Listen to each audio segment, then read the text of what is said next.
नमस्कार, उत्तराखंड समाचार में आपका स्वागत है। मैं देवेंद्र प्रसाद। सबसे पहले मुख्य समाचार। नकल माफिया पर 10 करोड़ रुपए के जुर्माने और आजीवन कारावास के प्रावधान के साथ उत्तराखंड में सख्त नकल रोधी कानून लागू। राज्यपाल ने दी अध्यादेश को मंजूरी।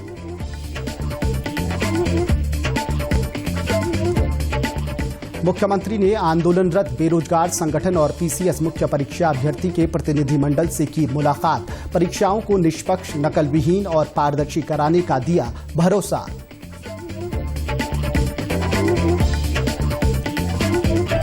मुख्यमंत्री ने देहरादून में देश के पहले ग्रामीण विज्ञान कांग्रेस का किया शुभारंभ। कहा, एक भारत श्रेष्ठ भारत की संकल्पना को सार्थक करने का कदम।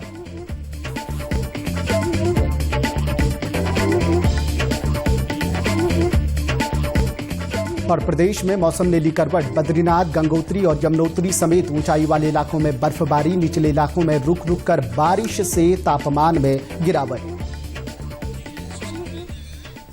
मुख्यमंत्री ने आंदोलनरत बेरोजगार संगठन और पीसीएस मुख्य परीक्षा अभ्यर्थी के प्रतिनिधिमंडल से की मुलाकात। परीक्षाओं को निष्पक्ष, नकल विहीन और पारदर्शी कराने का दिया भरोसा।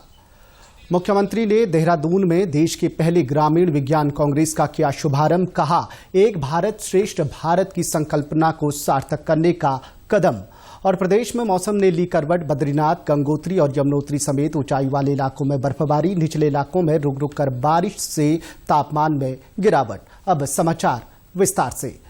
राज्यपाल गुरमीत सिंह ने उत्तराखंड प्रतियोगी परीक्षा भर्ती में अनुचित साधनों की रोकथाम व निवारण के उपाय अध्यादेश 2023 को मंजूरी दे दी है। इसके साथ ही ये अध्यादेश प्रदेश में लागू हो गया है। उत्तराखंड प्रदेश में प्रतियोगी परीक्षाओं में पारदर्शिता और शुचिता सुनिश्चित करने के लिए गुरुवार को मुख्यमंत्री पुष्कर सिंह धामी ने इस अध्यादेश का अनुमोदन किया था, जिसे राज्यपाल ने स्वीकृति दे दी है। अध्यादेश के मुताबिक यदि कोई व्यक्ति संगठित रूप से परीक्षा कराने वाली संस्था के साथ षड्यंत्र करता है तो आजीवन कारावास तक की सजा और 10 करोड़ रुपए तक के जुर्माने का प्रावधान किया गया है। यदि कोई परीक्षार्थी प्रतियोगी परीक्षा में स्वयं नकल करते हुए या अन्य परीक्षार्थी को नकल कराते हुए अनुचित साधनों में लिप्त पाया जाता है तो उसके लिए 3 वर्ष के कारावास और न्यूनतम 5 लाख के जुर्माने का प्रावधान किया गया है। यदि वो परीक्षार्थी अन्य प्रतियोगी परीक्षा में दोबारा दोषी पाया जाता है तो न्यूनतम 10 वर्ष के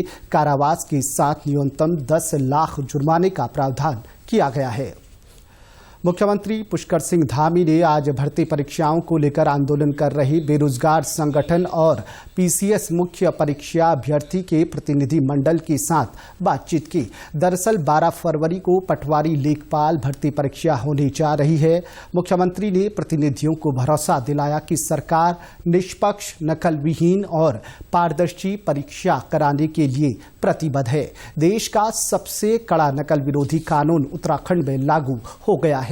कल की परीक्षा को शांतिपूर्ण, निष्पक्ष और नकल विहीन कराने के लिए सभी तैयारियां पूरी कर ली गई हैं। इस दौरान संघ के प्रतिनिधियों ने मुख्यमंत्री से अनुरोध किया कि बीते दिनों देहरादून में धरना प्रदर्शन के दौरान कुछ अभ्यर्थियों पर विभिन्न धाराओं के तहत कार्रवाई चल रही है, उनको कल होने वाली लेखपाल भर्ती की लिखित परीक्षा की अनुमति दी जाए।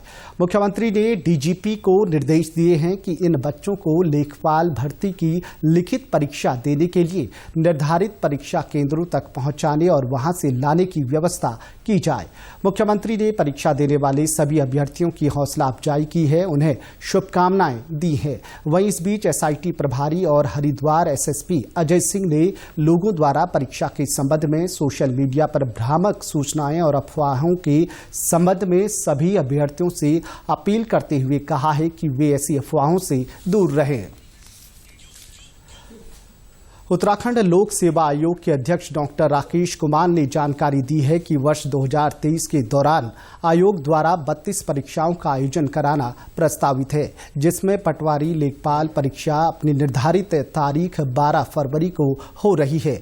आगामी सभी परीक्षाओं को संपन्न कराने के लिए आयोग ने नई टीम तैनात की है। साथ ही परिसर में पुलिस इंटेलिजेंस विभाग द्वारा स्थापित की गई दोहरे सुरक्षा चक्र की कड़ी सुरक्षा के बीच नई टीम ने लिए नए प्रश्न बैंक और नए प्रश्न पत्र तैयार किए हैं। आयोग ने बताया है कि पुलिस विभाग द्वारा पटवारी परीक्षा पेपर लीक प्रकरण में जारी जांच के तहत 44 संलिप्त अभ्यर्थियों और AE-JEE परीक्षा पेपर लीक में 12 संलिप्त अभ्यर्थियों की सूची उपलब्ध कराई गई है, जिनका सत्यापन कर आज ही सूची आयोग की वेबसाइट पर अपलोड कर दी जाएगी। साथ ही इन अभ्यर्थियों को नियमानुसार नोटिस जारी किया जाएगा। आगामी परीक्षा से इन्हें डिबार किया जाएगा। देहरादून में ग्रामीण विज्ञान कांग्रेस का आयोजन किया गया। झाझरा स्थित विज्ञान धाम में मुख्यमंत्री पुष्कर सिंह धामी ने विज्ञान कांग्रेस का शुभारंभ किया। मुख्यमंत्री ने कहा कि ग्रामीण विज्ञान कांग्रेस का ये देश का पहला आयोजन हो रहा है। एक भारत श्रेष्ठ भारत की संकल्पना को सार्थक करने और राज्य के समेकित विकास को गति प्रदान करने में ये आयोजन महत्वपूर्ण भूमिका निभाएगा। मुख्यमंत्री ने इस अवसर पर हाइड्रोपोनिक यूनिट, QR कोड आधारित जैव विविधता पार्क और प्राइड ऑफ उत्तराखंड एक्सपो प्रदर्शनी का उद्घाटन किया। ग्रामीण विज्ञान कांग्रेस, उत्तराखंड ग्राम्य विकास यात्रा और विज्ञान पर चर्चा पुस्तकों का विमोचन भी किया गया। मुख्यमंत्री ने इस अवसर पर वैज्ञानिकों को विज्ञान पुरोधा सम्मान एवं विज्ञान एवं प्रौद्योगिकी के क्षेत्र में सराहनीय कार्य करने वालों को सम्मानित भी किया। ज्ञात हुआ है कि इस ग्रामीण विज्ञान कांग्रेस का आयोजन इस प्रकार से पहली बार हुआ है, जिसमें कि सभी लोगों को जोड़ने का काम हुआ है।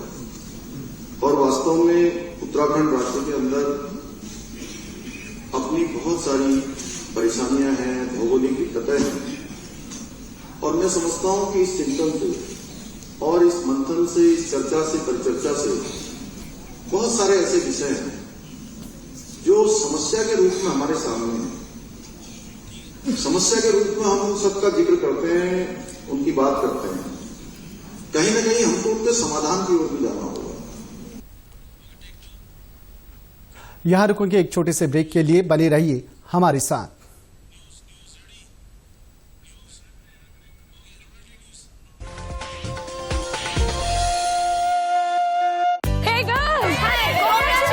आज तो पार्टी चाहिए। पहले चैंपियन के साथ सेल्फी लेंगे। आइडिया, यही करते हैं पार्टी। Pizza party. ये चल अपना कार्ड और पिन दे।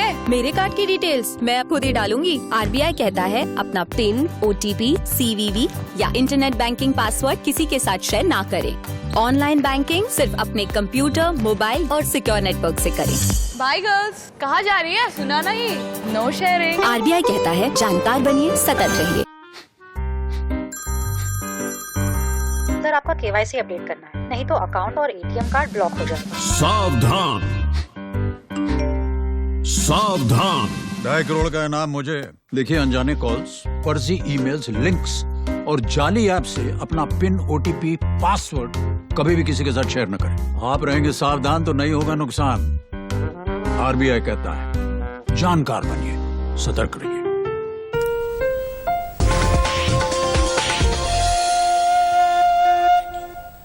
ब्रेक के बाद एक बार फिर आपका स्वागत है।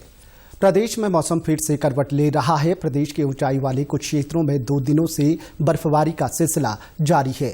बद्रीनाथ धाम में 2 दिन से लगातार बर्फबारी हो रही है, जिसके चलते बद्रीनाथ धाम में 5 फीट तक बर्फ जम चुकी है। बर्फबारी के चलते बद्रीनाथ क्षेत्र में कड़ाके की ठंड हो रही है। वहीं दूसरी ओर चमोली जिले के ऊंचाई वाले इलाकों रुद्रनाथ, हेमकुंड साहिब, औली, बेदनी, बुग्याल, रूपकुंड सहित अन्य ऊंची चोटियों पर हिमपात जारी है, जबकि निचले इलाकों में रुक रुक कर हो रही बारिश से तापमान में गिरावट दर्ज हो रही है। उत्तरकाशी जिले में गंगोत्री और यमुनोत्री धाम में बर्फबारी होने से दोनों धामों में बर्फ की सफेद चादर बिछ गई है। जिले के निचले इलाकों में रात भर बारिश होती रही, जिससे तापमान में भारी गिरावट आई है। मौसम विभाग के अनुसार राजधानी देहरादून के अलावा टिहरी, उत्तरकाशी, चमोली, पिथौरागढ़, रुद्रप्रयाग और बागेश्वर में अगले 24 घंटे में कहीं कहीं बारिश की संभावना है। इसे लेकर मौसम विभाग ने येलो अलर्ट भी जारी किया है। उधर मौसम वैज्ञानिकों ने कुछ इलाकों में तेज गर्जना के साथ बिजली गिरने की भी संभावना जताई है।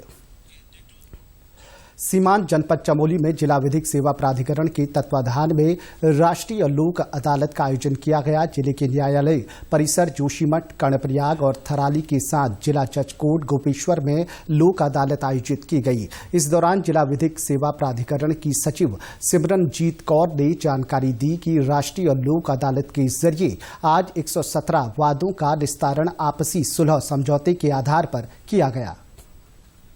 हमारे जैसे हम राष्ट्रीय लोक अदालत में 2 प्रकार के मामलों को टेकन अप करते हैं। एक जो कि हमारे ऑलरेडी यहाँ पर वाद चल रहे होते हैं, यानी कि हमारे पोस्ट लिटिगेशन, और एक प्री लिटिगेशन वाले वाद।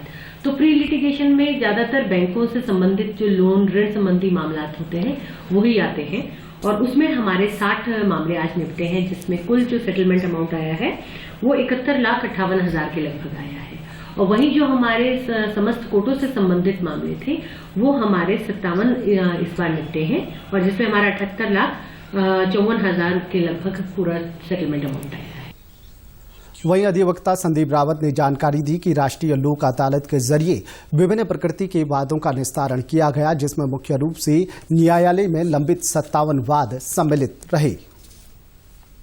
आज राष्ट्रीय लोक अदालत में कई तरह के मामले निपटाए गए, जिसमें एक कर्मचारी प्रतिकर आयुक्त का केस था, तो उसमें नेशनल इंश्योरेंस कंपनी ने 16,14,000 रुपये प्राधिकरणों को दिए, और 2 केस ऐसे थे जो मोटर एक्सीडेंट से संबंधित थे, उसमें माइनर से इंजरी थी, तो उसमें 6,000 रुपये बीमा कंपनी ने प्राधिकरणों को दिए।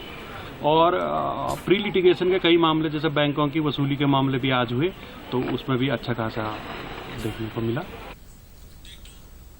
मुख्यमंत्री पुष्कर सिंह धामी ने जनता मिलन कार्यक्रम में बड़ी संख्या में आए लोगों की शिकायतों और समस्याओं को सुना। मुख्यमंत्री ने ज्यादातर जन शिकायतों का मौके पर निस्तारण किया। मुख्यमंत्री ने जन समस्याओं के त्वरित समाधान के लिए अधिकारियों को निर्देश देते हुए कहा कि जो भी जन समस्याएं आ रही हैं उनका समयबद्धता से निस्तारण किया जाए। मुख्यमंत्री ने सचिव आर मीनाक्षी सुंदरम को निर्देश दिए कि जन समस्याओं से संबंधित जो भी पत्र मुख्यमंत्री कार्यालय को प्राप्त हो रहे हैं उन्हें संबंधित विभागों को भेजकर उस पर कृत कार्यवाही की नियमित अपडेट ली जाए। सभी जन समस्याओं और शिकायतों की मुख्यमंत्री कार्यालय से नियमित मॉनिटरिंग की जाए। भारतीय जनता पार्टी के संस्थापक पंडित दीनदयाल उपाध्याय की 55वीं पुण्यतिथि पर देश भर में विभिन्न कार्यक्रमों का आयोजन कर उन्हें श्रद्धांजलि अर्पित की गई। समर्पण दिवस पर अल्मोड़ा के ग्रामीण मंडल द्वारा देवली बूथ में भी कार्यक्रम का आयोजन किया गया। कार्यक्रम में पंडित दीनदयाल उपाध्याय जी के आदर्शों को याद करते हुए उन पर चलने का संकल्प लिया गया। कालसी पहुंचे कृषि मंत्री गणेश जोशी ने क्षेत्र में आयोजित 4 दिवसीय विशाल खेलकूद प्रतियोगिता एवं सांस्कृतिक महोत्सव में बतौर मुख्य अतिथि कार्यक्रम में प्रतिभाग किया। इस अवसर पर श्री जोशी ने मेले में उपस्थित लोगों को संबोधित करते हुए कहा कि जौनसार बाबर का प्रवेश द्वार कालसी कई ऐतिहासिक गाथाओं का साक्षी रहा है। साथ ही ऋषि मुनियों की तपोस्थली और सम्राट अशोक का सबसे पसंदीदा स्थल कालसी आज पूरे देश में अलग पहचान रखता है। उन्होंने कहा कि इस तरह के आयोजन प्रशंसा के योग्य हैं। उन्होंने खेल प्रतियोगिता में प्रतिभागियों का उत्साहवर्धन भी किया। साथ ही विकासखंड कालसी परिसर में सभागार निर्माण और विकासखंड कालसी की ग्राम पंचायत डिमऊ के ग्राम कोटा में बहुउद्देशीय भवन निर्माण के साथ ही साइया में कोल्ड स्टोर निर्माण की घोषणा भी की।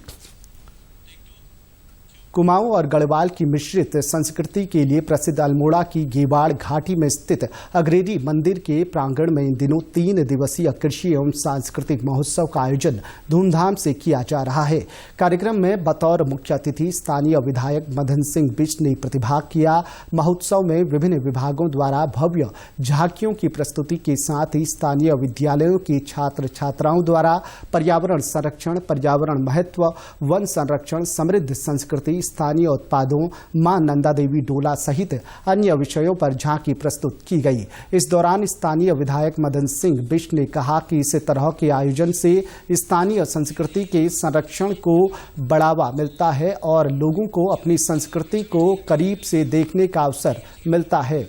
कार्यक्रम में उपस्थित जिलाधिकारी वंदना ने कहा कि गेवाड़ घाटी में इस तरह का ये पहला आयोजन किया जा रहा है। उन्होंने लोगों से कार्यक्रमों के साथ ही विभागीय स्टॉलों का अधिक से अधिक लाभ उठाने की अपील की। रुद्रप्रयाग के जिलाधिकारी मयूर दीक्षित ने आगामी केदारनाथ यात्रा के सफल संचालन के लिए की जाने वाली तैयारियों और व्यवस्थाओं को लेकर बैठक की। उन्होंने संबंधित अधिकारियों को 15 अप्रैल तक सभी तैयारियां पूरी करने के निर्देश दिए। बैठक में जिलाधिकारी ने अधिशासी अभियंता डीडीएम को निर्देश दिया कि केदारनाथ धाम और पैदल ट्रक रूट में जो भी कार्य किए जाने हैं उन कार्यों को तय समय पर पूरा किया जाए। उन्होंने ट्रैक रूट पर रेलिंग से जुड़ा कार्य और यात्री शेड कार्यों को भी पूरा करने के निर्देश दिए। उन्होंने सुलभ इंटरनेशनल को निर्देश दिए कि यात्रा मार्ग और केदारनाथ धाम में शौचालय बनाने से जुड़े कार्य 15 अप्रैल से पहले पूरे कर लिए जाए। प्रदेश के समाचारों में बस इतना ही। चलते चलते मुख्य समाचार एक बार फिर। नकल माफिया पर 10 करोड़ रुपए के जुर्माने और आजीवन कारावास के प्रावधान के साथ उत्तराखंड में सख्त नकल रोधी कानून लागू। राज्यपाल ने दी अध्यादेश को मंजूरी।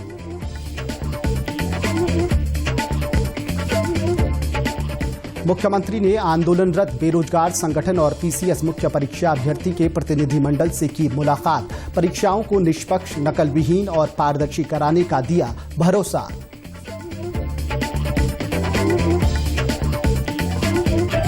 मुख्यमंत्री ने देहरादून में देश के पहले ग्रामीण विज्ञान कांग्रेस का किया शुभारंभ। कहा, एक भारत श्रेष्ठ भारत की संकल्पना को सार्थक करने का कदम।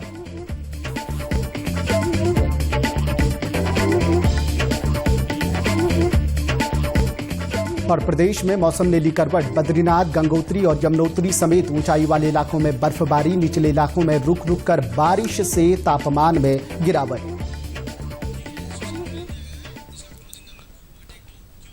प्रदेश के समाचारों में बस इतना ही। नमस्कार।